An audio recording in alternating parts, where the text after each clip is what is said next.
Dominic Ippolito, 33 Linda Lane. The meeting here tonight epitomizes what's going on in America today. We've lost the sense of right and wrong. How can you say not informing the entire population of Bethel, but only a certain segment is right and fair? We've got to have this motion passed.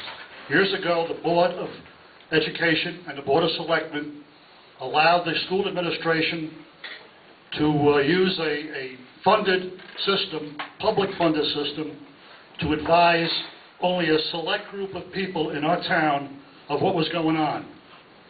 My money was used, your money was used, but I had no participation.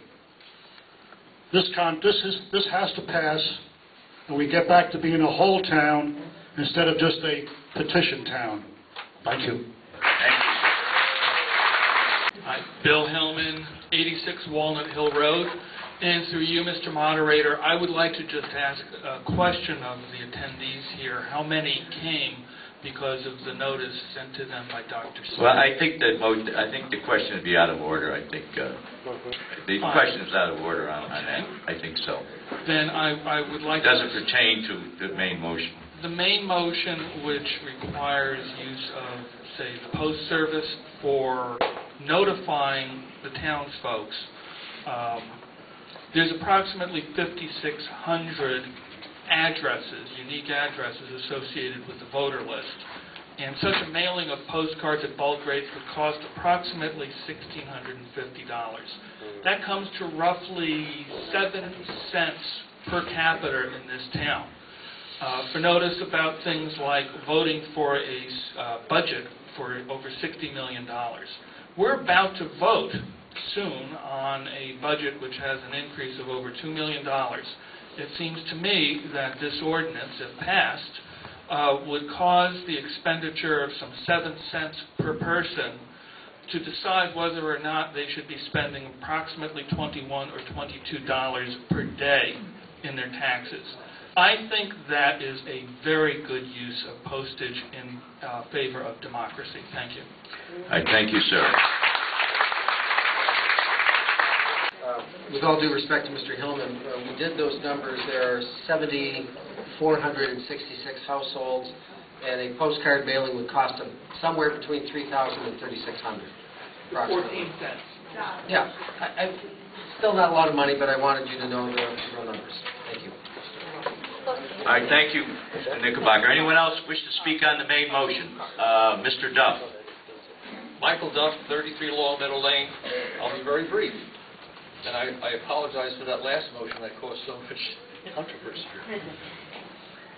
We all know that in order for our democracy to function and be viable and to be effective, that we must have an informed electorate. And this ordinance that we are trying to get passed is a step in that direction. It is to our benefit as a town that the more people who know what is going on and what is happening, the better off we're going to be, and the better the vote will reflect the will of the community. I urge you to vote for passage of this petition and this motion that we have tried so very hard to get on today. Thank you. Thank you. Anyone else wishing to speak on the main motion? The thing is, just think of the way we used to be. The town, when Mayor Boughton said this, remember Mayor Boughton said, I think that... Wait. Let the man speak. What's the matter? Is someone shouting me down? Yeah, let the man speak. Finish his let's be polite, dear friends. This is Mayor Boughton. I think that public agencies and departments should not take positions on matters of public policy that are up to the public to decide.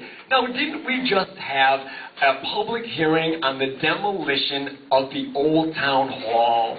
Now, wasn't there a demonstration? Wait a minute, I'm just going to give an example. The library sent out, the library is a town agency. The library sends out emails and broadsides with 15 or 16 points that are being promoted by the selectmen to tear the budget down. Now, did the building, tear the building down. Now, did the library, a town agency, advertise the President's Day protest to save the town hall? Now, don't you think they would want to augment citizen information? Of course not. The town agencies only have an interest in setting not only their point of view, but they just send it to their interest group. Why not? Why should the schools want to contact all of us gray-haired people? Of course they're going to contact those people with the most interest in passing the budget. That's why, look at the public hearing on the budget. You have an incentive to go. You have babies sitting in the cafeteria. Did anybody that can't see at night get a free ride from the high school Renaissance program? They're not going to give us rides because we can't see after night. They're going to give babysitting to the parents. I mean, we understand the constituencies, but what's happened now is we are being ripped apart. We're paying for all of these communications to the exclusion. We are being excluded from it. And you know what? I wanted to go back to 1989. You know the none part? Remember there were groups called Be Fair, Your Efforts Succeed, Save Our Schools? You know why they're not around anymore? Because Dr. Chesley turned your school into a political action committee. He took the entire communication. Look at, where are you? All right, let's have order, please. Where are the parents? Where is Be Fair? You do not need to organize as individuals with your own money because Dr. Chesley took our money. I want to move the question. It's time to pass all or none.